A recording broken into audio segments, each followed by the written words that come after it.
ఉంటుంది. సరోజ పేరు సరోజే కాని ఆమె జీవితమాత్రం మట్టిలో పూసే సరోజంలాంటిది. అందం, స్వచ్ఛత అన్నీ ఉన్నా ఎవరికీ కనిపించని ఒక పరిమళం. సరోజకు చదువు అబ్బలేదు. బడికి వెళ్లలేదు. పొలం పనులే ఆమెకు లోకం. తల్లిదండ్రులు చిన్నప్పుడే చనిపోవడంతో ఆమెను పెంచింది ఆమె తాతయ్య, నాయనమ్మ, వాళ్లుకూడా నిరక్షరాస్యులే. అమ్మాయికి చదువెందుకు? పెళ్లిచేసి అత్తారింటికి పంపితే చాలు అనే ఆలోచనతో పెంచారు. సరోజకు అక్షరాలు తెలియవు కాని మనసులో ఒక అందమైన ప్రపంచముంది.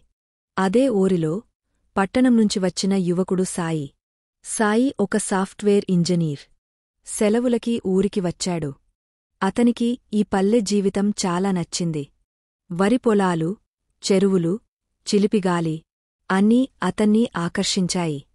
సాయి ఫోటోగ్రఫీ అంటే చాలా ఇష్టం. పొలాల్లో పనిచేసే ప్రజలను, వారి అమాయకమైన నవ్వులను ఫోటోలు తీస్తూ ఉండేవాడు.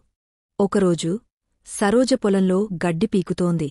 ఆమె జుట్టు చిందరవందరగా ఉంది, చెమటతో తడిసి ఉంది. కాని ఆమె ముఖంలో ఉన్న అమాయకమైన అందం సాయిని కట్టిపడేసింది. సాయి ఆమెను ఫోటో తీశాడు. సరోజ భయపడింది. నన్ను ఎందుకు ఫోటో తీస్తున్నావ్? అని అడిగింది. సాయి చిరునవ్వుతో, నీలోని స్వచ్ఛమైన అందాన్ని చూసి, నా పెయింటింగ్కి నువ్వు మోడల్ అని చెప్పాడు. సరోజకి అతని మాటలు అర్థం కాలేదు. నీకు చదువు రాదా? అని అడిగాడు సాయి. రాదు అని తలదించుకుంది. కాని నీకు తెలుసా? ఈ ప్రపంచంలో అందమైన కవితలు, చిత్రాలు అన్నీ చదువులేని మనసుల్లోనే ఉంటాయి అని సాయి చెప్పాడు. ఆ రోజునుంచి వాళ్ళిద్దరూ స్నేహితులయ్యారు. సాయి సరోజకు కథలు చెప్పేవాడు, పాటలు పాడేవాడు. అక్షరాలు లేకుండానే ప్రపంచంలోని అందాన్ని ఎలా చూడొచ్చో సాయి సరోజకు నేర్పించాడు. సరోజ సాయికి పల్లె జీవితం, దాని కష్టాలు, సంతోషాలు చెప్పేది. ఆమెకు తెలియకుండానే తన మనసులో సాయి పట్ల ఒక ప్రత్యేకమైన అనుభూతి మొదలైంది. సాయికి కూడా సరోజంటే అమితమైన ప్రేమ ఏర్పడింది. ఆమె అమాయకత్వం, స్వచ్ఛత అతన్ని ఆమెకు దగ్గర చేశాయి. కులం, చదువు ఇవేవీ వారికి అడ్డు రాలేదు. వాళ్ల ప్రపంచంలో ప్రేమ మాత్రమే ఉంది. అయితే సాయి ఇంటికి తిరిగి వెళ్లే రోజు వచ్చింది. అప్పుడు సాయి, సరోజా, నాకు నీమీద చాలా ప్రేమ ఉంది. నువ్వు నన్ను ప్రేమిస్తున్నావా? అని అడిగాడు. సరోజ కళ్లల్లో నీళ్లు తిరిగాయి. నేను నీకు చాలా దూరం సాయి. నువ్వు చాలా చదువుకున్నావు, నేను పల్లెటూరి మట్టి బొమ్మని అంది. ప్రేమకు చదువు అడ్డురాదు, కులం అంతకన్నా రాదు అని సాయి ధైర్యం చెప్పాడు. నేను మావాళ్లని ఒప్పించి నిన్ను పెళ్లి చేసుకుంటాను అన్నాడు. నేను నీకోసం ఎదురుచూస్తూ ఉంటాను అని సరోజ కన్నీళ్లు పెట్టుకుంది. వాళ్ళిద్దరూ విడిపోయారు. కాని వారి మనసులు ఒకరినొకరు వీడలేదు. సాయి వెళ్ళిపోయిన తర్వాత సరోజ జీవితం మళ్లీ పాతలాగే మారిపోయింది. కాని ఆమె మనసులో సాయి జ్ఞాపకాలు మాత్రం నిలిచిపోయాయి. ఆ రోజుల్లోనే సరోజ తాతయ్య, నాయనమ్మ ఆమెకు పెళ్లి సంబంధాలు చూడటం మొదలుపెట్టారు. వచ్చిన సంబంధాలన్నీ వాళ్ల కులం వాళ్లే. సరోజ సాయిని ప్రేమిస్తున్నానని చెప్పే ధైర్యం చేయలేకపోయింది. అమ్మాయికి పెళ్లి వయసు వచ్చేసింది. మంచి సంబంధం చూసి పెళ్లి చేయకపోతే కులం పరువు పోతుంది అని బంధువులు కూడా ఒత్తిడి తెచ్చారు. సరోజ మనసులో సాయి జ్ఞాపకాలు, తన పరిస్థితిని తలచుకుని రాత్రులు నిద్రపట్టేది కాదు. ఒక మంచి సంబంధం కుదిరింది. వరుడు రాజు. రాజుది కూడా అదే కులం. అతను చదువుకున్నాడు, కాని కులం అంటే పిచ్చి. పెద్దవాళ్లు చూసిన సంబంధం కాబట్టి సరోజకు ఇష్టం లేకపోయినా ఇంట్లో వాళ్ల బలవంతం వల్ల పెళ్లికి ఒప్పుకోవాల్సి వచ్చింది. పెళ్లి రోజు సరోజ మనసులో సాయి మాత్రమే ఉన్నాడు. పెళ్లి మండపంలో కూర్చుని ఉన్నప్పుడు ఆమె గుండె బరువెక్కింది. సాయి వస్తాడేమోనని ఆశగా చూసింది, కాని రాలేదు. ఆమె పెళ్లి జరిగింది. పెళ్లి తర్వాత సరోజ జీవితం పూర్తిగా మారిపోయింది. ఆమె కొత్త జీవితాన్ని మొదలుపెట్టడానికి ప్రయత్నించింది. రాజు మంచివాడే. కాని అతనికి తన కులమంటే చాలా గర్వం. అప్పుడప్పుడు సరోజతో, మన కులం గొప్పది, మన సంస్కృతి గొప్పది అని మాట్లాడేవాడు. సరోజ మనసులో, ప్రేమకు, మనుషులకు కులం అడ్డురాకూడదు అని తనలో తాను అనుకునేది. రాజు ముందు ఆమె నవ్వుతున్నా, ఆమె మనసు మాత్రం సాయి జ్ఞాపకాలతో బాధపడేది. రాత్రిపూట ఒంటరిగా ఉన్నప్పుడు ఆమె కళ్లల్లోంచి కన్నీళ్లు కారేవి. భర్త పక్కన ఉన్నా తన మనసు మాత్రం చాలా దూరం వెళ్ళిపోయేది. నేను ఈ జీవితాన్ని అంగీకరించాలి అని సరోజ తన మనసులో అనుకునేది. రాజు మంచి భర్త కావడానికి ప్రయత్నించేవాడు. ఒకప్పుడు నేను చాలా ప్రేమను కోల్పోయాను. ఇప్పుడు నా భర్తను ప్రేమించి ఈ జీవితాన్ని సంతోషంగా మార్చుకోవాలి అని నిశ్చయించుకుంది. ఆమె తన పాత జ్ఞాపకాలను వదిలేయడానికి ప్రయత్నించింది. ఒకరోజు సరోజ తన భర్త రాజుతో కలిసి పట్టణంలో ఒక ఫిల్మ్ ఫెస్టివల్కు వెళ్ళింది. రాజుకి సినిమా అంటే ఇష్టం. అక్కడ ప్రముఖ దర్శకులు, రచయితలు అందరూ వస్తారు. ఆ ఫెస్టివల్ చాలా వైభవంగా ఉంది.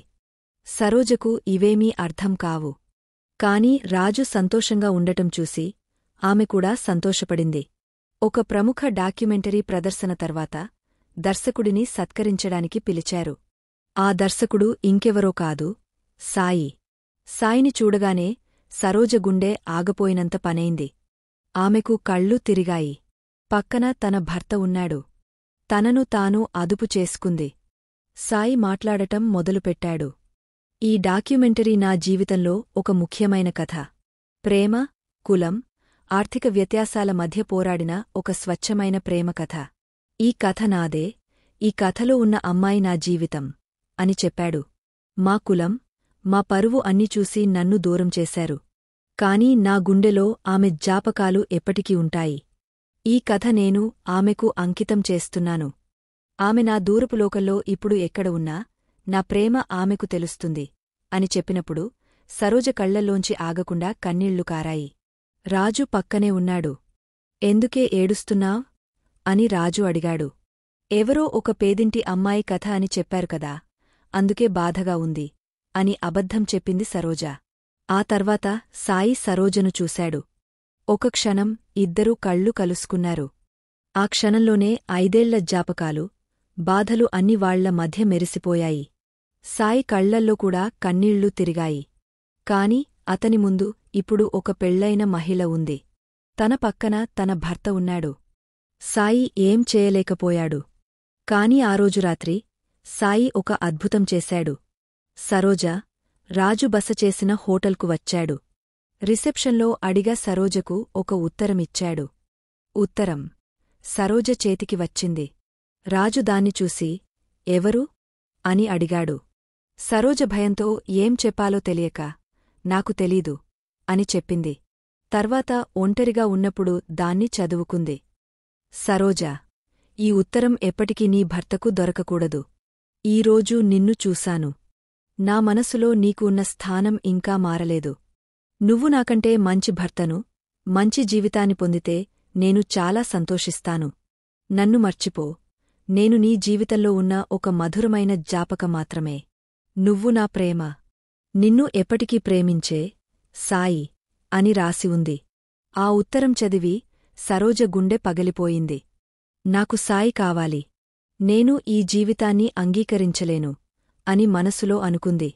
ఆమె మళ్లీ ఏడవడం మొదలుపెట్టింది. అప్పుడు రాజు వచ్చాడు. ఏమైంది సరోజా, ఎందుకు ఏడుస్తున్నావ్? అని అడిగాడు. తన చేతిలో ఉన్న ఉత్తరం దాచిపెట్టలేకపోయింది.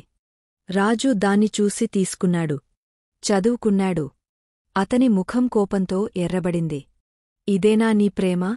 నన్ను పెళ్లి చేసుకుని కూడా అతన్ని గుర్తుచేసుకుంటూ ఏడుస్తున్నావా?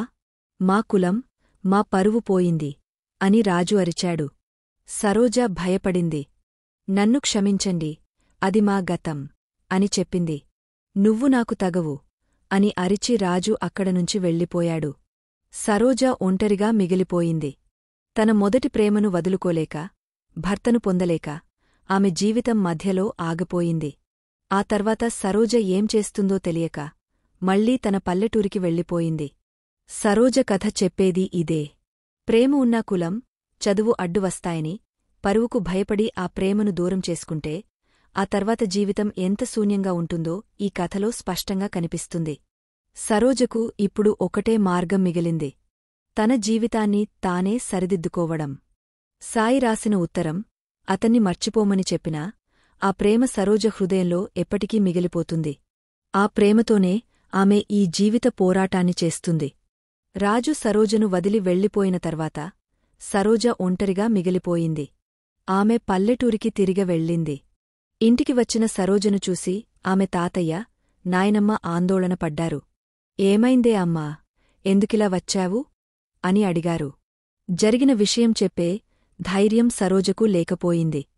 అమ్మవారు జాతర ఉందని వచ్చాను, అత్తమామల దగ్గర సెలవు తీసుకుని అని అబద్ధం చెప్పింది. ఆమెకు తెలుసు, తాను నిజం చెప్పిన మరుక్షణం కులం పరువు పోయింది అని తన తాతయ్య, నాయనమ్మ ఎంత బాధపడతారో. తన కుటుంబం పరువు కోసం, వారి సంతోషం కోసం ఆమె ఆ బాధను దిగమింగుకుంది. సరోజ తన పాత జీవితాన్ని మళ్లీ మొదలుపెట్టాలని ప్రయత్నించింది. పొలం పనులకు వెళ్ళింది, నలుగురితో కలిసి నవ్వాలని ప్రయత్నించింది. కాని ఆమె మనసులో ఉన్న బాధ ఎవరికీ కనిపించలేదు. రోజురోజుకీ ఆమె పాలిపోయింది. తనలో ఉన్న సంతోషం పూర్తిగా చచ్చిపోయింది. ఆమె ముఖం చూస్తేనే ఏదో వెలితి కనిపిస్తుంది. ఆమె తాతయ్య, నాయనమ్మలకు అనుమానం మొదలైంది. ఇదే సమయంలో రాజు మనసులో మాత్రం ఒక పోరాటం మొదలైంది. సరోజను అంతమాట అని వెళ్ళిపోయిన తర్వాత అతనికి నిద్రపట్టలేదు. సరోజ ఏడ్చిన ముఖం, ఆమె కళ్లల్లో కనిపించిన బాధ అతనిని వెంటాడాయి. రాత్రికి రాత్రి అతనికి ఒక ఫోన్ వచ్చింది. సరోజ నాయనమ్మ, బాబూ, మా అమ్మాయిని తీసుకువెళ్ళండి. ఆమె ఆరోగ్యం బాగోలేదు అని చెప్పింది. రాజుకి ఆశ్చర్యం కలిగింది. మరి మీ అమ్మాయి మళ్ళీ నాతో వస్తుందా? అని అడిగాడు.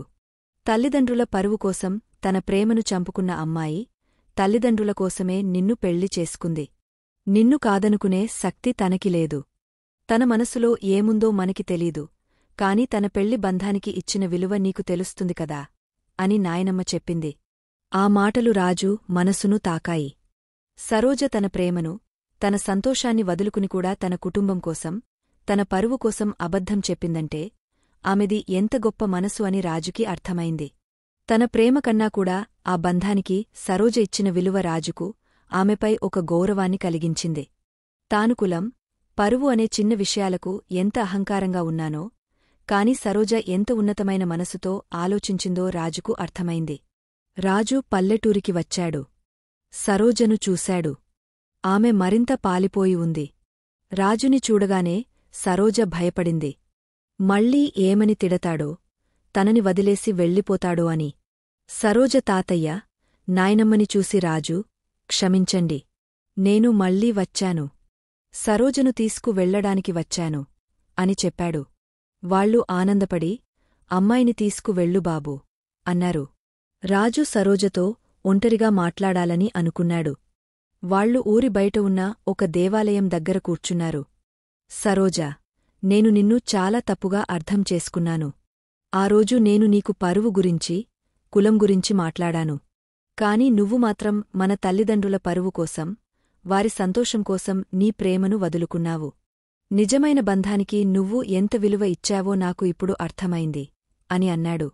సరోజ కళ్లల్లోంచి నీళ్లు కారుతున్నాయి. నన్ను క్షమించండి. నేను మిమ్మల్ని ఎప్పటికీ మోసం చేయాలని అనుకోలేదు. కాని ఆయన్ని మర్చిపోవడం నాకు కష్టమైంది అని చెప్పింది. నువ్వు నన్ను మోసం చేయలేదు సరోజా. నువ్వు నాకు తల్లిదండ్రుల విలువ, వారి పరువు విలువ, ఒక బంధానికి ఇవ్వాల్సిన విలువ నేర్పించావు. నేను నీ ప్రేమను అర్థం చేసుకోలేకపోయాను. నాకు కులం, పరువు మాత్రమే గొప్పగా అనిపించాయి. కాని ఇప్పుడు నాకు అర్థమైంది, నీ స్వచ్ఛమైన మనసు, నీ నిస్వార్థమైన ప్రేమ కులమతాలకు అతీతమైనది అని రాజు చెప్పాడు. రాజు కళ్లల్లో నిజాయితీ కనిపించింది. సరోజకు తన భర్తలో ఒక మార్పు కనిపించింది. అతను ఆమె ప్రేమను, బాధను నిజంగా అర్థం చేసుకున్నాడు. సరోజా, నువ్వు నా జీవితంలో ఒక అపరిచిత వ్యక్తిలా వచ్చావు. కాని ఇప్పుడు నువ్వు నా జీవితం. ఈ రోజునుంచి నేను నా కులం గురించి మాట్లాడను. నీ ప్రేమను, నీ జ్ఞాపకాలను నేను గౌరవిస్తాను. నాకు తెలుసు నువ్వు అతన్ని పూర్తిగా మర్చిపోలేవని. నాకు ఇంకో అవకాశమివ్వు. నేను నీ ప్రేమను గెలుచుకోవడానికి ప్రయత్నిస్తాను. నువ్వు నా పక్కన ఉండి నాకు తోడుగా నిలబడు. నీ మనసులోని బాధను నా ప్రేమతో మాన్పించడానికి ప్రయత్నిస్తాను అని రాజు చెప్పినప్పుడు సరోజ మనసు కరిగిపోయింది. ఆమె రాజుతో కలిసి తిరిగ వెళ్లాలని నిర్ణయించుకుంది. ఈసారి ఆమెకు బలవంతంగా వెళ్ళినట్టు అనిపించలేదు. తనకోసం, తన ప్రేమకోసం మనసు మార్చుకున్న భర్తతో ఆమె ఒక కొత్త జీవితాన్ని మొదలుపెట్టాలని అనుకుంది. రాజు సరోజను ఎంతగా గౌరవిస్తున్నాడో, ఎంతగా ప్రేమిస్తున్నాడో ఆమెకు అర్థమైంది.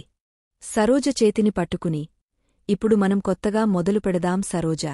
మనది కులంతో పుట్టిన బంధం కాదు, మనసుతో పుట్టిన బంధం అని అన్నాడు. వాళ్ళిద్దరూ తిరిగ వెళ్లారు. ఆ రోజునుంచి రాజు సరోజను చాలా ప్రేమగా చూసుకున్నాడు. ఆమెకు చదువు నేర్పించాడు. ఆమె ఇష్టాలను గౌరవించాడు. సరోజ కూడా రాజును అర్థం చేసుకోవడం మొదలుపెట్టింది. తన ప్రేమికుడిని మర్చిపోవడం కష్టమైనా ఆమె మనసులో కొత్తగా పుట్టిన రాజు పట్ల ప్రేమ, గౌరవం నిలిచాయి. సరోజ జీవితం ఇప్పుడు కొత్తగా మొదలైంది. ఆమె పాత బాధలు, జ్ఞాపకాలను తన మనసులో ఉంచుకుంటూనే తన భర్తతో కలిసి ఒక కొత్త ప్రపంచాన్ని నిర్మించుకుంది. ఆ బంధం ఒక బలమైన బంధంగా మారిపోయింది.